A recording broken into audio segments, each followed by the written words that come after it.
Hello mga kapuso, kapamilya, ka-Grab, mga kapwa ko taxi driver, ka-TNBS.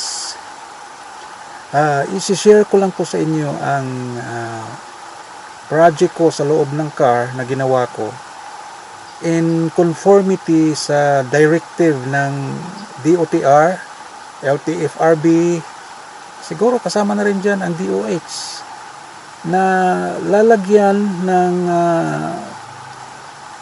protective shield divider ang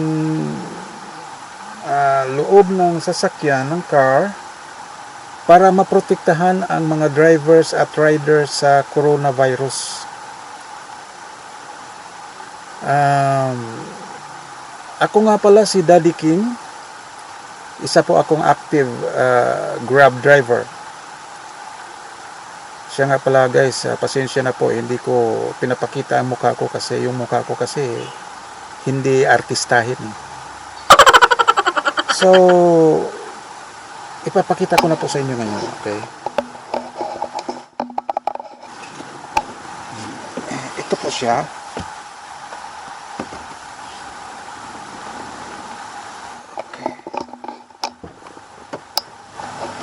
Ayan.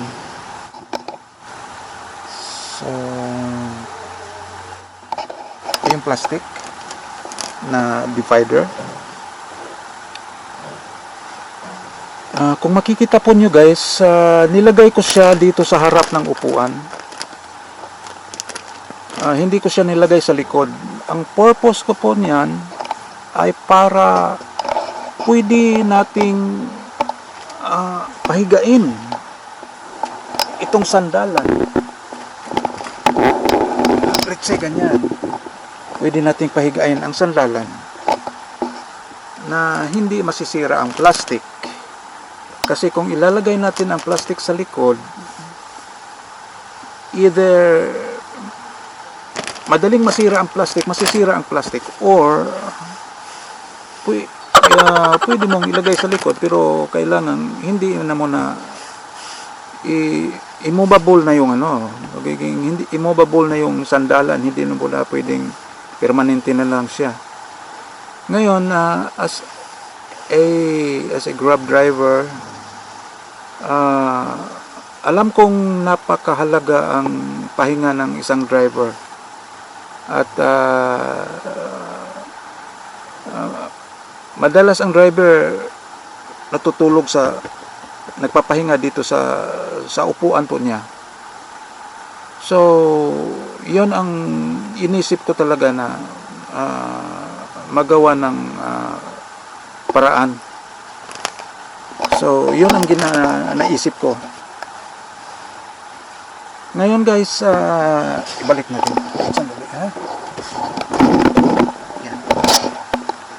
Ngayon guys, itong setup na to na ginawa ko ay iba to kaysa mga ginawa ng mga Chinese or iba dyan na gumawa ng protective shield ng sasakyan nila.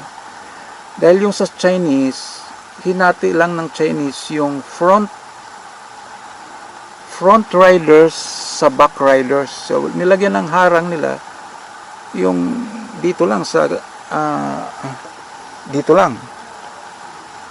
Pinagbukod lang nila yung front riders sa back riders. So let's say may pasahero, may rider sa harap at infected pala yung rider na yon. So yung driver, wala gano siyang proteksyon doon dahil wala namang harang in between sa kanilang dalawa. So naisip ko na itong ganitong setup na nakabukod talaga ang driver. Kasi ang driver mahalaga talagang ibukod siya dahil marami siyang nakakasalamuha. Sa oras na sana naman hindi mangyari, pero halimbawa ma-infected ang isang Grab driver or isang taxi driver, malaking possibility na mag-i-infect siya ng maraming tao kasi maraming sumasakay sa kanya. So dapat talaga ang driver mabigyan ng protection. So ito yung ginawa ko, ganyan. So punta tayo sandali kayo sa harapan.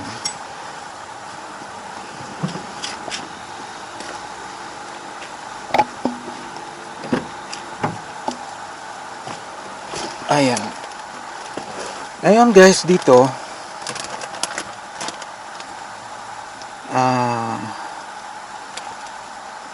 ito yung aircon vent ng sa gitna. Ang pasahero, tatlong aircon vent ang para sa pasahero. Itong dalawa sa gitna at saka yung dun sa dulo, sa rightmost na aircon vent. Ang sa passenger, isa lang, ito lang. Pero alam nyo guys, bala ko, hindi na lang ako mag-aircon. Totally shut off ko to. Yan.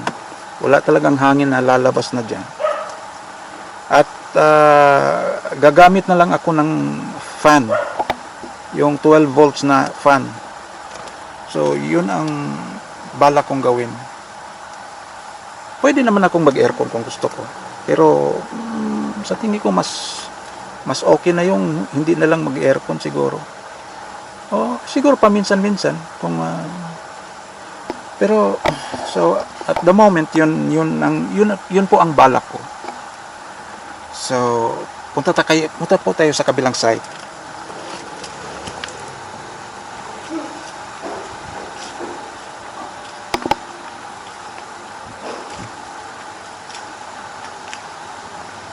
Ayan guys. Ginawan ko ng tarpaulin ang mga frontliners natin. Maraming salamat po sa mga frontliners sa sacrifice po niyo.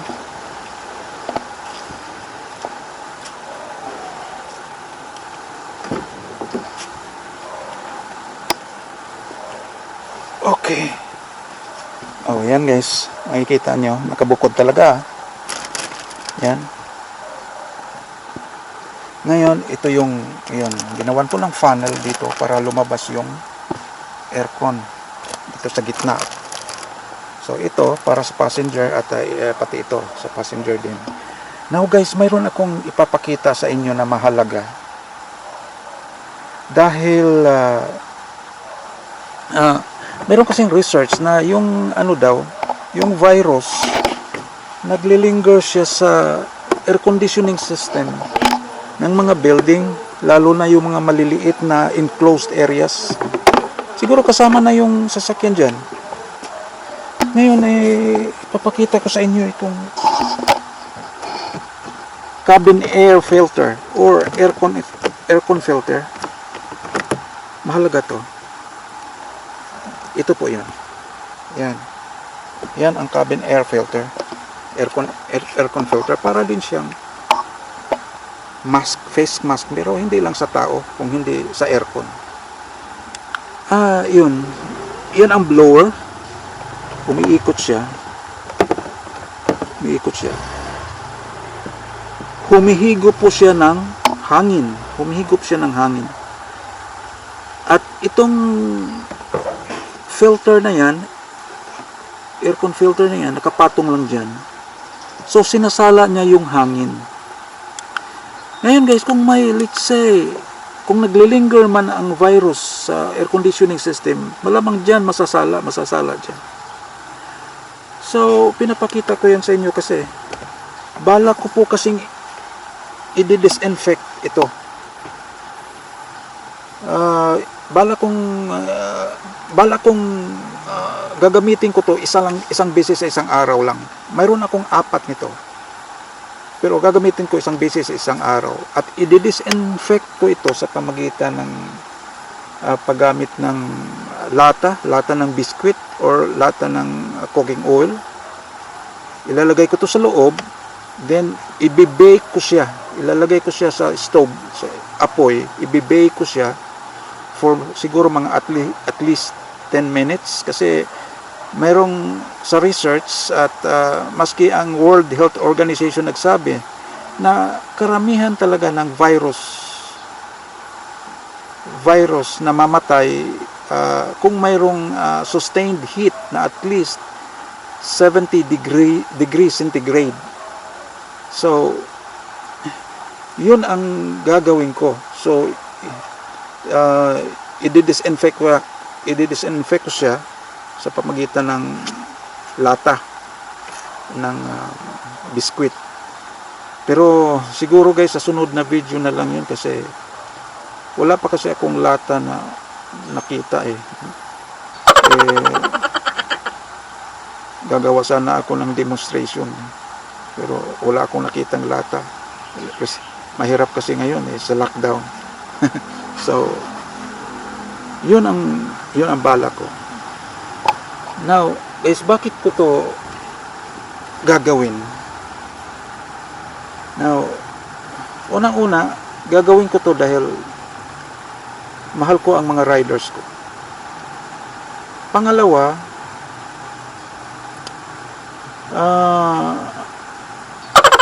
hindi, alam mo guys, yung mga riders natin, ingat din sila pero ang magagawa lang nila ay magsusuot ng mask, magdi-disinfect.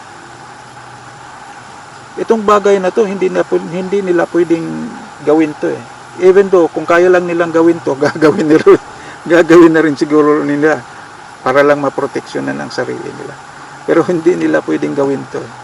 Ang pwedeng gumawa nito, tayo talaga mga drivers or operator. So, isinare ko lang to sa inyo para makapagbigay ng idea. So, as I said, ito kasi filter na to, regularly, pag pinapalitan to months 3 months, pag bihira lang ginagamit na sasakyan, siguro kalahating taon, yung iba pa. Pero pwede mong gawin siguro pagpalit mga 2 months, 1 month. Pero ako, bala ko ngayon sa pandemic na to, gagawin kong everyday magpapalit ako ng ganito. At i-disinfect ko nga siya, yung sa sinabi ko kung paano ko siya i-disinfect. Hindi naman siya gaanong mahirap dahil tatanggalin mo lang siya dito, tapos i-bake mo lang siya ng mga 10 minutes. Yun. Kaso, gagawa sana ako ng demonstration, kaso hindi pa dumating yung temperature probe ko na gagamitin ko para sisiguraduhin ko talagang lagpas sa 70 degrees yung init. Titingnan natin sa video na din kung hindi ba siya masusunog. Pero hindi naman siguro, sa tingin ko hindi. So, yun ang balak kong gawin. So, as I said, gagawin ko to guys kasi mahal ko ang mga riders ko at gusto kong i-fulfill ang second commandment ng God, which is love your neighbor as yourself. Pero hindi lang siguro doon guys. Grabe ng pandemic ngayon. Ang dami nang namamatay. Pati mga nurses, mga doctors, ang daming namamatay. So yung virus talaga, matindi yung virus. Dapat huwag tayong magkumpiyansa. Huwag seryosohin natin itong mga virus na to dahil mahirap magkasakit, mahirap ma-hospital. Maraming naghihirap sa hospital, walang bumibisita sa kanila dahil hindi pwedeng bumibisita.